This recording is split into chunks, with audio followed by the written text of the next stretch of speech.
स्वागत है स्टूडेंट्स। देखिए यहाँ पे क्वेश्चन है कि the motion of a particle is given by x बराबर A sine omega t plus B cos omega t. So the motion of the particle is not simple harmonic, simple harmonic, simple harmonic, simple harmonic with amplitude A plus B by two root under A square plus B square. तो हमको ये बताना है कि ये जो equation है ये सिंपल हार्मोनिक है या नहीं है। अगर है तो इसका एम्पलीट्यूड कितना होगा। तो ये मेरा क्वेश्चन हो गया। ठीक है, अब देखो यहाँ पे तुम क्या करो कि तुम ऐसे समझो कि दो इक्वेशन को यहाँ पे कंबाइन किया गया। जैसे इसको इंडिविजुअली देखोगे तो ये इक्वेशन ऑफ एसएचएम है, x1 मान लो इसको।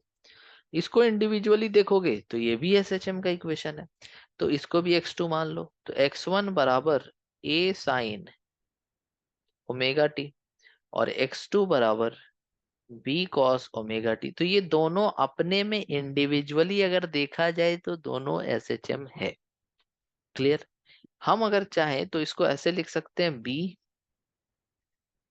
Sign 90 plus theta. अब साइन 90 प्लस थीटा क्या होता है? Cos theta. तुमको पता है साइन, जैसे साइन 120 डिग्री है तो तुम इसको क्या लिखोगे? साइन 90 प्लस 30 लिखोगे तो ये हो जाता है कॉस 30 हो जाता है। तो उसी तरह से कॉस 30 को हम साइन 90 प्लस 30 लिख सकते हैं। तो उसी तरह से कॉस ओमेगा टी को हम साइन 90 प्लस ओमेगा टी लिख सकते हैं ना। क्लियर है, ये थोड़ा मैथ्स लगा दिया। तो ये हो गया, इस तरह से हमने चेंज कर दिया। अब देखो दोनों को देखो, दोनों को देखो। दोनों इक्वेशन का सुपरपोजिशन कराया जा रहा है, मतलब दोनों इक्वेशन को ऐड कराया जा रहा है। क्या कराया जा रहा है? x1 प्लस x2 कराया जा रहा है। तो x1 का वैल्यू क्या था? a sign omega t plus x2 का वैल्यू कितना था? b sign omega t plus pi by two लिखो, इसको सही लगेगा। तो omega t plus pi by two, ऐसे दोनों को सुपरपोजिशन करा रहे हैं तो एक नया एसएचएम बनेगा। उसका एम्पलीट्यूड क्या होगा?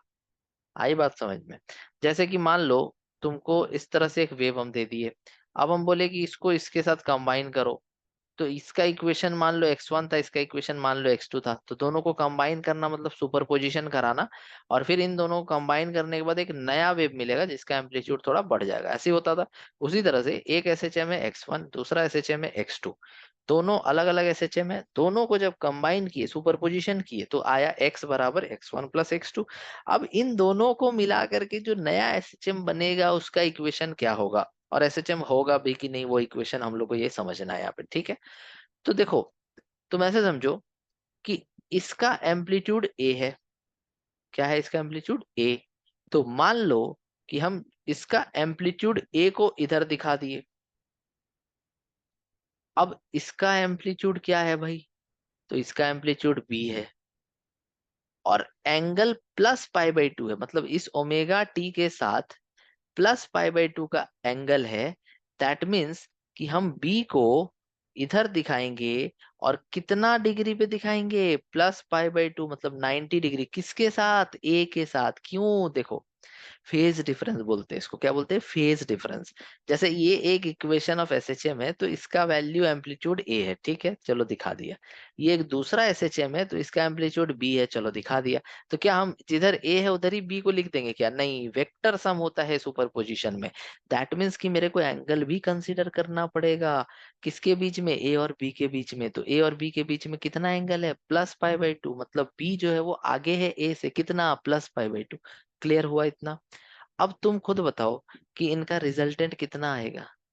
तो इनका रिजल्टेंट आ जाएगा root under A square plus B square, क्योंकि दोनों 90 डिग्री पे है। तो this is your resultant amplitude.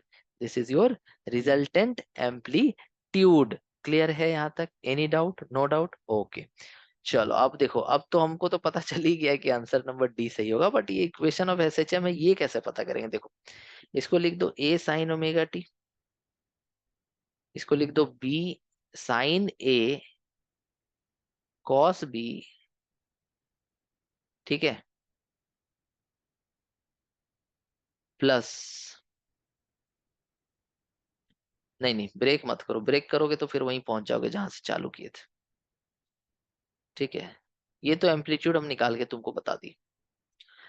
अब तुम क्या करो कि यहाँ पर इसका काम हो चुका है तो इसको अब हटा दो और जो इक्वेशन जैसा था उसको वैसे ही रहने दो। कैसा था ये? B cos omega T. अब तुम क्या करो, देखो मान लो कि इसका जो नेट एम्पलीट्यूड है वो ए है, कितना है, कैपिटल ए, और ये एंगल है सपोज करो अल्फा। तो बताओ ए का कंपोनेंट अल्फा डिग्री पे इधर कितना आएगा, ए कॉस अल्फा, और इधर कितना आएगा, ए साइन अल्फा, ऐसे ही आएगा ना। हमारी बात समझ में? तो क्या हम बी को ए साइन अल्फा लिख सकते क्या? यस लिख सकते हैं, बिल्कुल, उधर ही दोनों का डायरेक्शन सेम है। क्या हम ए को ए कॉस अल्फा लिख सकते हैं क्या? हाँ लिख सकते हैं, दोनों का डायरेक्शन उधर ही है। तो ये आया, अब यहाँ रिप्लेस करो, तो ये हो जाएगा A cos alpha sine omega t, plus B का वैल्यू हो जाएगा A sine alpha cos omega t. यहाँ से ए कॉमन ले लो, तो बचेगा sine A cos B plus cos A sine B.